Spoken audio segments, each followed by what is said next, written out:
The Lunar Wolves were the 16th Legion of the Legione Astartes, who would later be renamed to the Sons of Horus shortly after the events of the Ullanor campaign.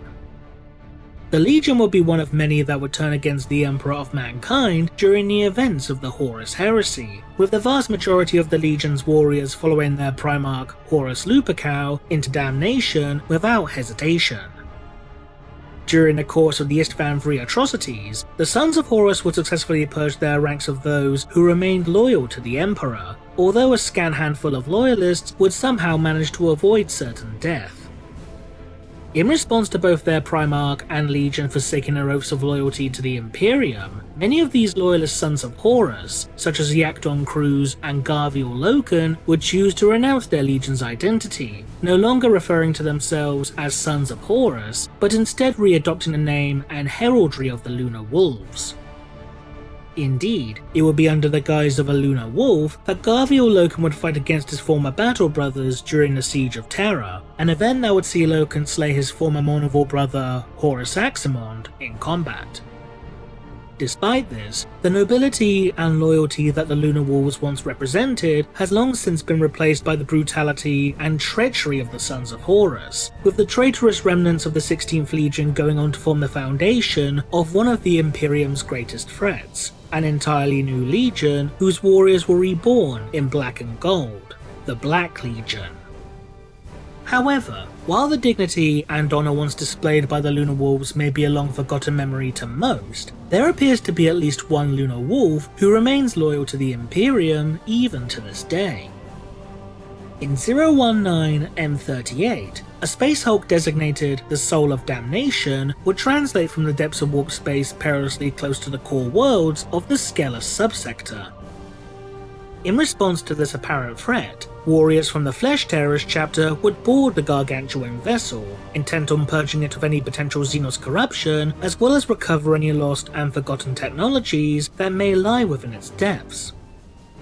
As the Terminators explored the depths of the Hulk, they would discover a stasis chamber that contained within it but a single functioning casket. To the surprise of the Flesh Tearers, the casket that they uncovered was occupied by an ancient space marine clad in the livery of the Lunar Wolves Legion. The Flesh Tearers would awaken this lone wolf from his long slumber before informing him of his Primarch's attempted coup against the Emperor, the treasonous actions of his Legion, their fall, and eventual rebirth as the Vile Black Legion. Seemingly enraged by such horrific revelations, the Lunar Wolf would abscond with one of the Flesh Tearers' vessels before disappearing into the depths of space, never to be seen again. But what could have happened to this lost Lunar Wolf? The most likely possibility is that the Lunar Wolf sought out his former battle brothers in order to confront them for their betrayal. Following the events of the Horus Heresy, the majority of the traitor legions will be banished into the depths of the warp space rift known as the Eye of Terror, from which they will conduct their various raids into Imperial space. Since this lone wolf had learned of the fate that befell his legion, it's fair to assume that he would have journeyed to the Eye of Terror in order to, in essence, perform an act of penitence in response to the many crimes committed by his former battle brothers, similar to that of the death oaths undertaken by the warriors of the Ultramarines should they commit any act of transgression against the chapter or the Imperium. After all, the Lunar Wolf stasis casket was located upon a Space Hulk that had translated within the borders of the Skelos subsector, a region of space that lies within relatively close proximity to that of the Eye of Terror itself, and thus, given that the remnants of his parent legion are known to operate within the boundaries of the Eye, it seems logical to assume that this would be the Lone Wolf's intended destination. However, instead of attempting to assault the entirety of his former legion single-handedly, it's likely that this lone wolf would attempt to seek the whereabouts of Abaddon the Despoiler, the former first captain of the Sons of Horus and current ruler of the Black Legion, in order to confront him for his legion's actions. While such a task may seem all but impossible to accomplish, given the sheer number of warriors that Abaddon has under his command, it's possible that the Despoiler, upon learning of this lost battle brother, may order for his forces to stand down, and even grant the Lunar Wolf an opportunity to board his ship unmolested, so that Abaddon may attempt to bring him into the fold of his Black Legion. such a notion isn't entirely unprecedented, for as detailed within the 6th edition Black Legion Codex, Abaddon would indeed go on to perform a similar such action approximately 700 years later. In 731 M38, the sorcerers of the Black Legion would detect an astropathic distress signal which had been transmitted over 8,000 years ago. Upon travelling to the coordinates relayed within the message, Abaddon and his forces would discover an entire company of Lunar Wolves which had become lost within the warp during the course of the Great Crusade. However, during their long isolation, these wolves had evolved into a twisted parody of the 16th Legion, having perverted their gene seed stocks with primitive rituals and even integrating themselves into the local population. Upon being discovered, the Lunar Wolves prepared themselves for a fight to the death, expecting no mercy from Abaddon's forces. To their surprise, however, Abaddon would greet these Lunar Wolves warmly, eagerly welcoming them into the ranks of the Black Legion. As such, it's not entirely unreasonable to assume that Abaddon would wish to have another of his battle brothers be reborn in black and gold.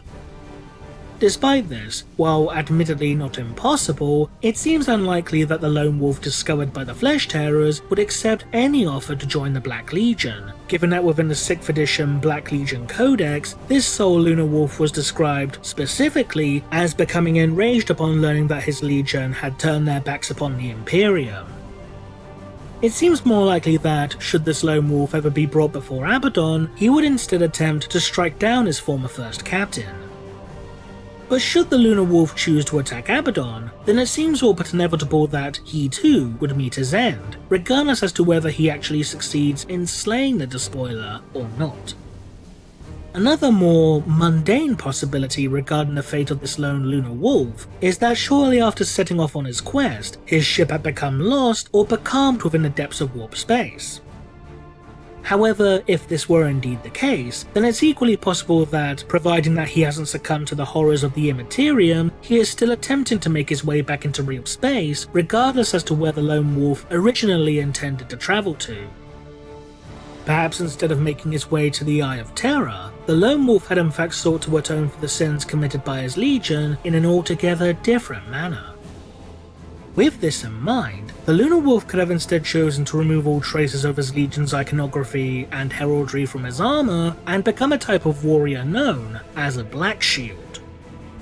While such warriors are typically only seen today within the ranks of the specialist Space Marine chapter known as the Death Watch, the very concept of Black Shields has existed since the days of the Great Crusade and Horus Heresy, with such individuals typically falling into one of 4 distinct categories. Death Seekers, who, as implied by their title, seek to find atonement through death and battle; Outlanders, who have forsaken their oaths to become little more than pirates or mercenaries selling their services to the highest bidder; Orphans of War, veteran warriors who are distrustful of both loyalists and traitors alike; and Chimerae, warriors created through unsanctioned gene seed hybridization experiments.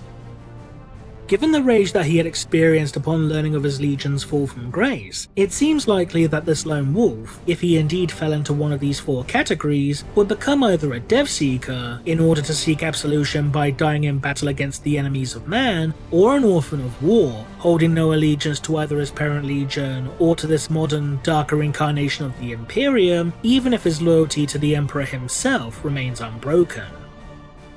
Alternatively, if this lone wolf did indeed become a Black Shield, then perhaps he had found his way into the ranks of the previously mentioned Death Watch chapter. While a Black Shield's reasoning for joining the Death Watch will vary between different individuals, a number of these warriors have been known to do so in order to seek some form of atonement, either for transgressions that they themselves have committed, or as a result of the actions undertaken by their former chapter or legion, so that they may be absolved of the sins that they may have committed through indirect association. While a Watch Commander has the right to turn away any Black Shield that petitions to join the Death Watch, such refusals are known to be a fairly rare occurrence, due to the fact that a fully battle-hardened Space Marine is in itself a rare and valuable commodity, one that is simply far too precious to simply discard out of hand. Given that this lone Lunar Wolf is seemingly the sole loyalist member of his entire legion left in existence, it wouldn't be entirely unreasonable to assume that he would wish to atone for any crimes that he may be guilty of by association, simply due to being a former member of the 16th Legion. On the other hand, instead of joining the Death Watch, perhaps this lone wolf had found himself in the employ of an Inquisitor.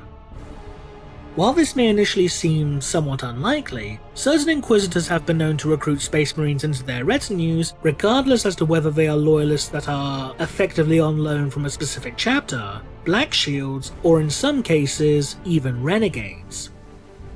As detailed within the novel Atlas Infernal, a tech marine from the Renegade Relictors chapter named Torquil would serve within the retinue of the Inquisitor Ramus Clute. While the Lunar Wolf may initially be skeptical of the Inquisition, given that such an organization did not officially exist during the time of the Great Crusade, the fact that their iconography is based upon the personal sigil of Malcador the Sigillite, who served as both the Imperial Regent and the Emperor's closest confidant, may be enough to convince the Lunar Wolf that the organization does indeed serve the Imperium's interests.